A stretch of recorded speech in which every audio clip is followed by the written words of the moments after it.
మీ car కి best ceramic coating premier care Apexer car detailing studio for contact.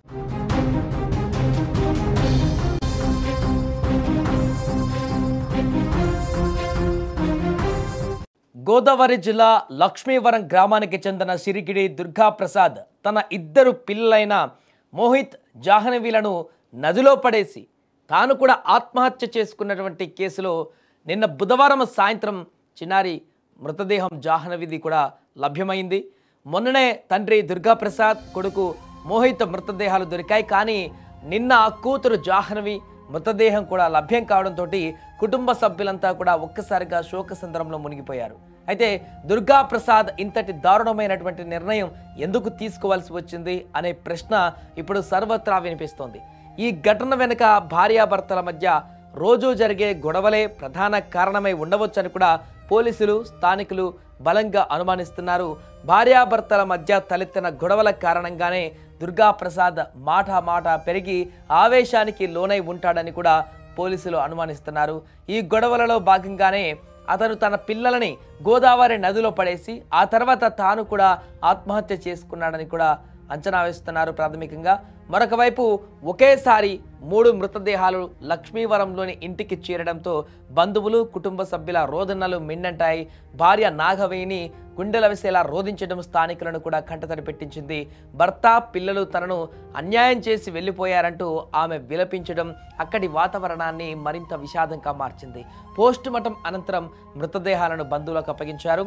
అనంతరం స్వగ్రామంలోనే అంత్యక్రియలు నిర్వహించారు. మృతుల్లో మోహిత్ 8వ తరగతి చదువుతున్నాడు అబ్బాయి, జాహ్నవి 4వ తరగతి చదువుతుంది. ఇక చిన్న వయసులోనే ఈ చిన్నారులు కుటుంబ కలహాల కారణంగా ప్రాణాలు కోల్పోవడం అనేది అత్యంత విషాదకరంగా మారింది. అంతేకాకుండా మృతుడి తండ్రి భావమర్ది ఫిర్యాదు మేరకు పోలీసులు కేసు నమోదు చేశారు.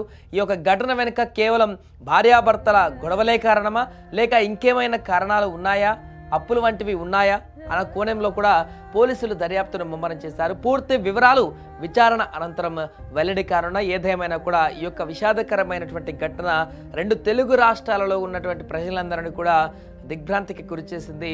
ఇద్దరు పిల్లలను కూడా వెంటబెట్టుకొని పూర్తిగా ఆధార్ కార్డు కోసమని వెంటబెట్టుకొని ఈ రకంగా బలవన్మరణానికి పాల్పడినటువంటి ఆ వ్యక్తి ఇద్దరు పిల్లలను కూడా చంపడం అనేది అత్యంత విషాదకరంగా మారింది.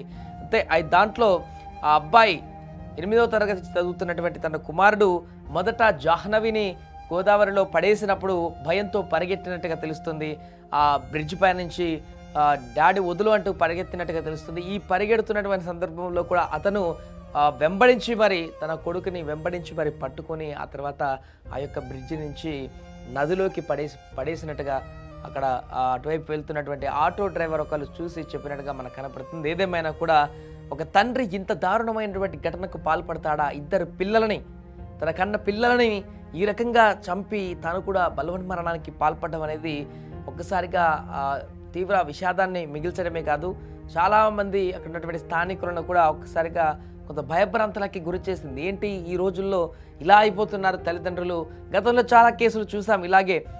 వారు బలవన్మరణం పాల్పడమే కాకుండా పిల్లల్ని చంపేస్తున్నటువంటి ఘటనలు ఈ మధ్య కాలంలో వరుసగా జరుగుతున్నాయి. అలాంటి ఘటనల్లోనే ఇదొకటి మరలా సంభవించడం అనేది అక్కడ చాలామందిని కూడా ఒక్కసారిగా భయభ్రాంతులకు గురి చేస్తుంది.